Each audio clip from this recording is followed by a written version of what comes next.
પાંડેસરામાંથી 4 દિવસ પહેલા ગુમ થયેલી બાળકીની બળાત્કાર થયેલી હાલતમાં લાશ મળી આવતા ચકચાર મચી જવા પામી છે। તો આ સાથે જ પરિવારજનોએ પોલીસ પર યોગ્ય મદદ ન કરવાના આક્ષેપો કર્યા છે। તો બીજી તરફ પોલીસે હવે આગળની તપાસ હાથ ધરી છે।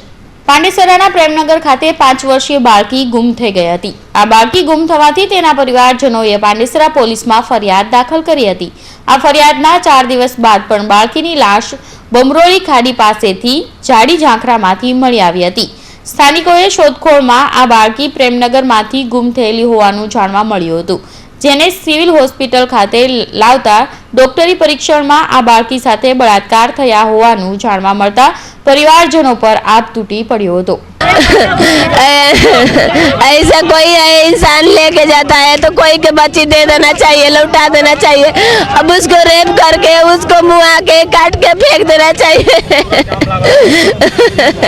4 દિવસ થી ગુમ બાળકીની ફરિયાદમાં પાંડેસરા પોલીસમાં કરવામાં આવી હતી, પણ પોલીસે કોઈ મદદ ન કરી હોવાનું પરિવારજનોએ આક્ષેપ કર્યો હતો। જો પોલીસ તાત્કાલિક પગલાં લે તો આ બાળકી સાથે અઘટિત ઘટના ન બની હોત અને તેની હત્યા ન થઈ હોત તેવું પરિવારજનોએ પોલીસ સમક્ષ બળાપો કાઢી ગુનેગારને ઝડપી પાડવાની માંગ કરી છે। પાંડેસરાના પ્રેમનગરથી ગુમ થયેલી 5 વર્ષીય બાળકીની લાશ બળાત્કાર કરેલી હાલતમાં મળી આવી હતી। પોલીસે આ લાશ મળતા દોડતી થઈ ગઈ હતી। પોલીસે આ બાળકીને શોધવા કઈ કામગીરી ન કરી હોવાના પણ પરિવારજનોએ આક્ષેપો કર્યા હતા।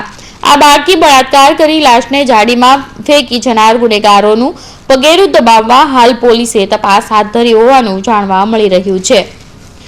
કેમેરામેન સૈયદ અલી સાથે ધીરજ સુમરા, હિન્દ ટીવી ન્યૂઝ, સુરત।